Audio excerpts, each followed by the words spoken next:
Eh bien, salut mes gens, bienvenue dans cette nouvelle vidéo où nous allons commencer les bases du HTML. La dernière fois, nous avons installé Visual Studio Code. Pour ceux qui ne l'ont pas, je vous mettrai le lien en description et en haut de la vidéo. Tout d'abord, nous pouvons noter que le HTML est un langage de balisage, Hypertext Markup Language. Il permet de pouvoir afficher du contenu sur notre page web. Pour l'affichage des contenus sur une page web, nous pouvons noter essentiellement trois concepts en HTML que nous devons appréhender. Premièrement, ce sont les éléments, les balises et les attributs. Les éléments servent à afficher du contenu sur notre page web. Les concepts de balises à éléments et attributs sont compréhensibles comme suit. Une balise est composée d'éléments qui permettent de dire à l'ordinateur ou au navigateur ce qu'il doit afficher.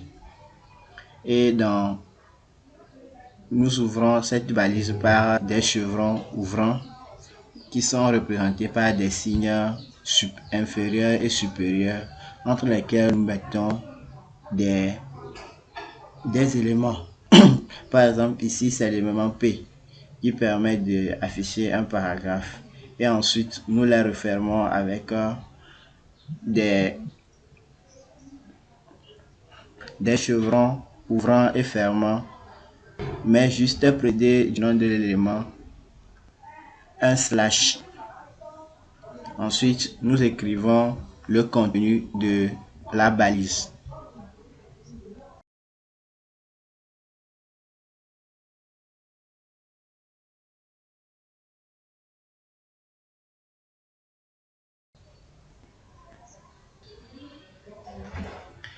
Donc, pour une balise A, par exemple, nous aurons une balise ouvrante qui sera un chevron ouvrant et un chevron fermant, c'est-à-dire les plus grands que plus petits que. Ensuite, le nom de la balise qui ici est A et le nom de l'attribut qui est href. Ensuite, nous écrivons égal et nous ajoutons une valeur à cet attribut. En fait, une balise nous permettra de dire au navigateur ce qu'il doit afficher.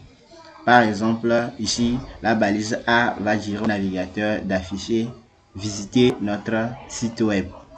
Maintenant, l'attribut serait comme une option qui permettra de compléter l'action que va effectuer le visiteur, qui permettra de compléter l'action que va faire la balise A. Par exemple, ici, on lui dit, lorsqu'on clique sur visiter notre site web, qu'il renvoie vers une page web HTTP APDOC. Qu'il renvoie vers cette page web. Donc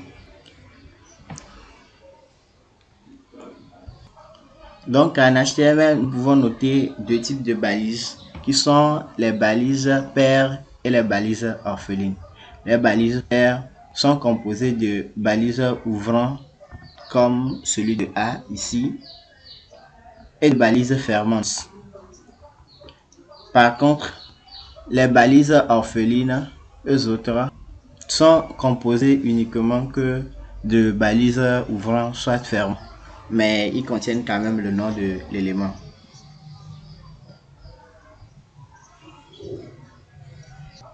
À présent, nous allons voir la structure d'une page web. Une page web commence par la déclaration du doctype qui précise le type du fichier, ici qui est HTML. Ensuite, de la balise HTML. Ensuite, de la balise HTML qui va contenir toutes les balises de notre page. Ensuite, une balise head qui constitue l'entête de notre page. et les balises body qui constituent le corps de notre page. Dans la balise head, nous aurons les métadonnées, toutes les informations qui permettront de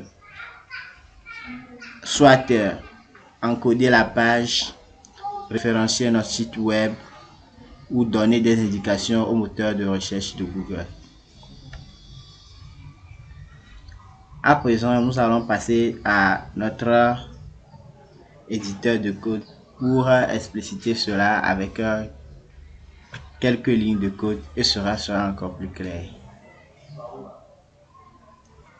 Vous ouvrez Visual Studio Code et ensuite nous allons créer un nouveau projet.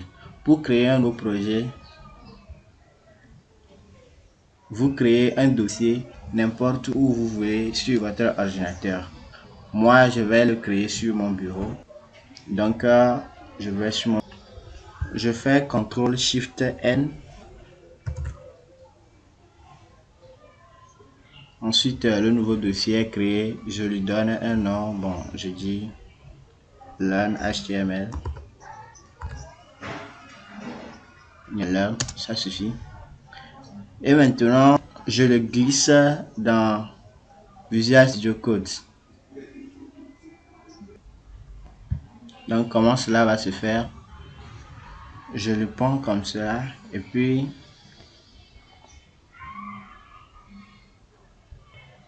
j'ouvre mon Visual Studio Code à côté et je le glisse comme cela dans Visual Studio Code.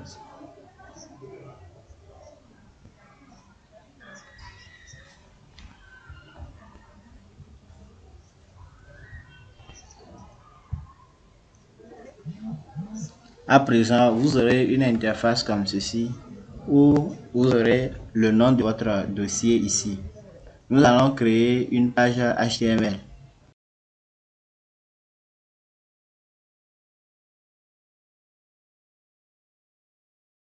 Vous cliquez sur New File ici pour créer un fichier HTML et vous nommez votre fichier index.html.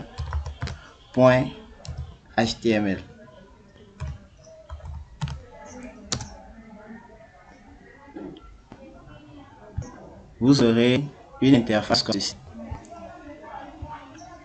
À présent, nous pouvons générer la structure de base de notre page web en faisant un point d'exclamation et puis entrée.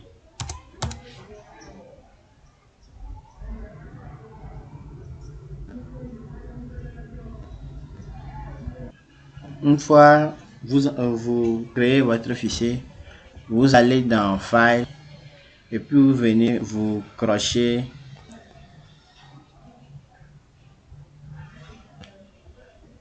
une fois fait, vous allez dans File, vous venez vous crocher Autosave.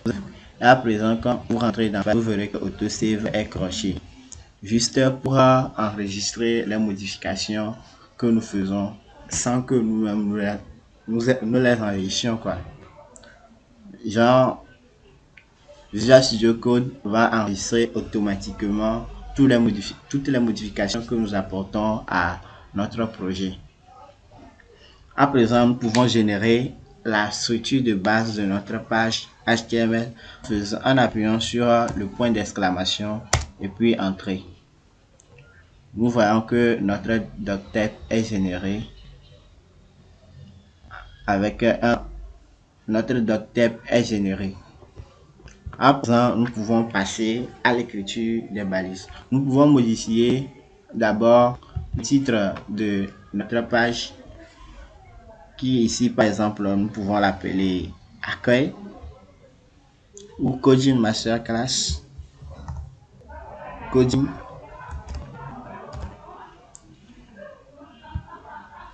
Ensuite, nous enregistrons et vous venez en bas ici pour visualiser notre page web. Nous allons appuyer sur Go Live.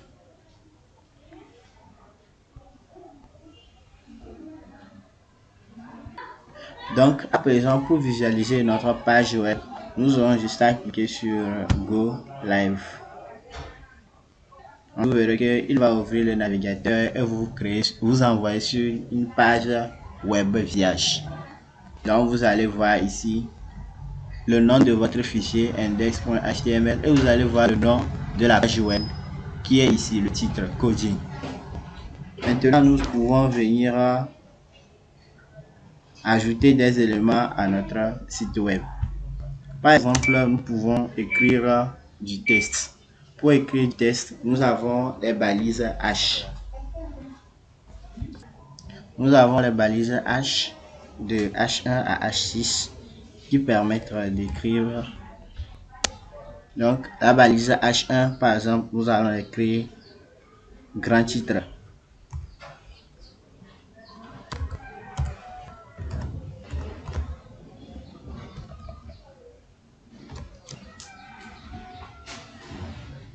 Grand titre 1. Si nous retournons sur notre page web, vous allez voir ce que ça va donner. Bon, nous pouvons aussi réduire ça d'un côté pour pouvoir visualiser en même temps ce que nous aurons. Donc, nous les aurons en double écran ici.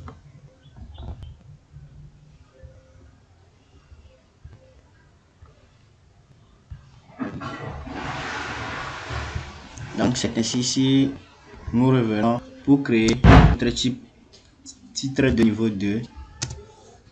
Vous aurez grand titre 2.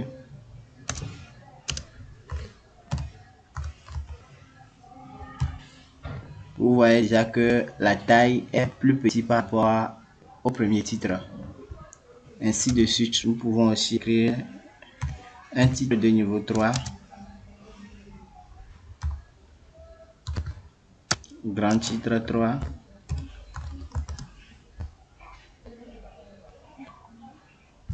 Jusque grand titre 6. Donc H6.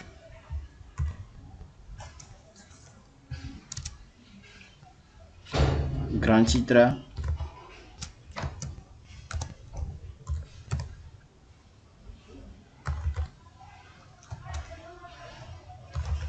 6. Donc vous voyez que c'est par ordre de grandeur. Ensuite, pour afficher un paragraphe à l'écran, nous utilisons la balise P. Écrivez P. Vous écrivez P, ensuite entrée. Et puis vous écrivez premier paragraphe.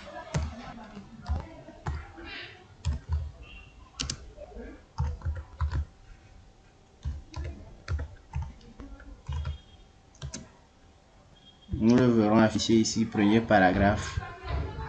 Nous pouvons écrire un autre paragraphe encore, deuxième paragraphe. P toujours. Nous pouvons écrire paragraphe 2. Paragraphe 2.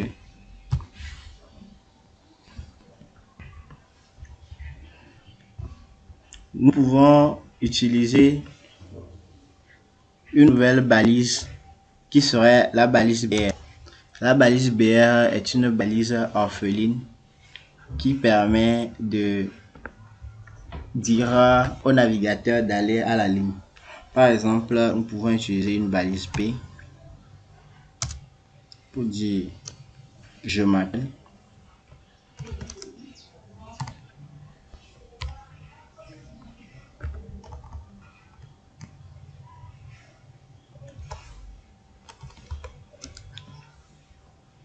Donc, au lieu d'écrire professeur Fred devant, bien au lieu d'écrire Fred devant, je peux décider l'écrire à la ligne. Donc, je ferai une balise BR et puis je continue Fred. Vous verrez qu'il va afficher Fred à la ligne.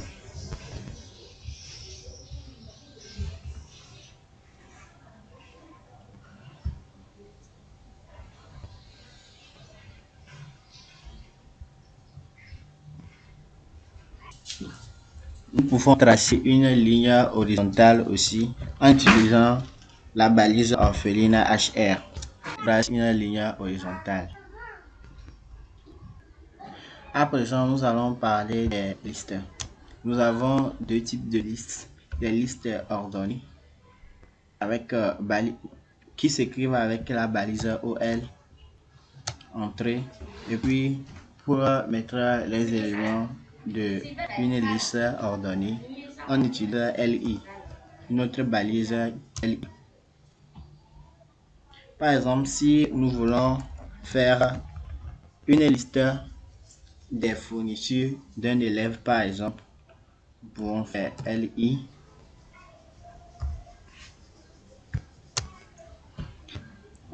crayon,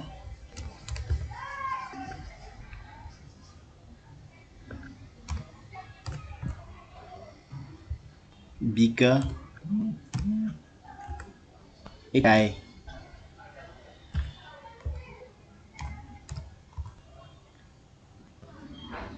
Donc, vous voyez que comme on a parlé de liste ordonnée, le navigateur nous a affiché le crayon, le bic et le cahier en ordre 1, 2, 3. Nous pouvons aussi modifier l'ordre. Nous pouvons le dire de l'afficher en petit a, petit b, petit c. Là, il va nous falloir ajouter un attribut à OLI qui sera type, dont la valeur sera égale à, par exemple, petit a.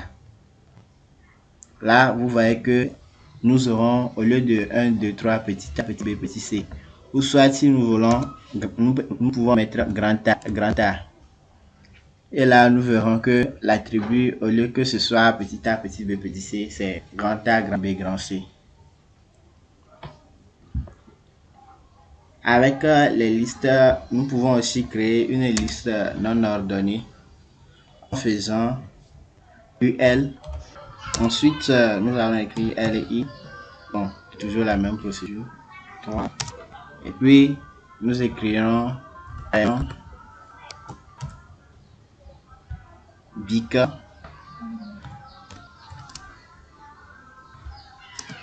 et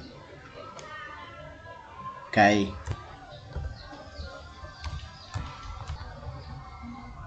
Vous voyez qu'à présent, comme c'est une liste non ordonnée, l'affichage est différent. Ils ont mis les points. À présent, je vais vous donner un petit cas pour terminer. Et si vous avez aimé, je vous rappelle d'abord de vous abonner à la chaîne avant de quitter.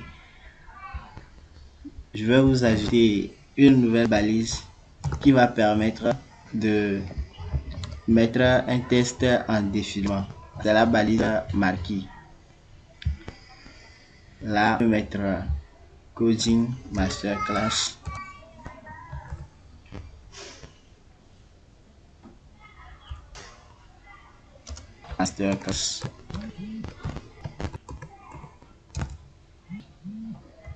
Ensuite, au niveau de Direction, on met ici, on va par défaut, il défile vers la gauche.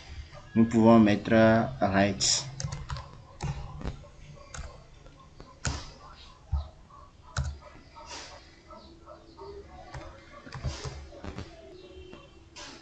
Et nous verrons qu'à présent, il va défiler de la gauche vers la droite.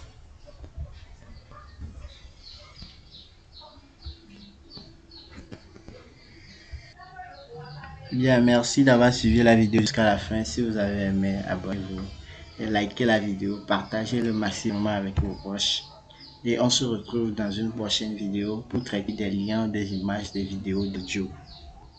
Merci beaucoup.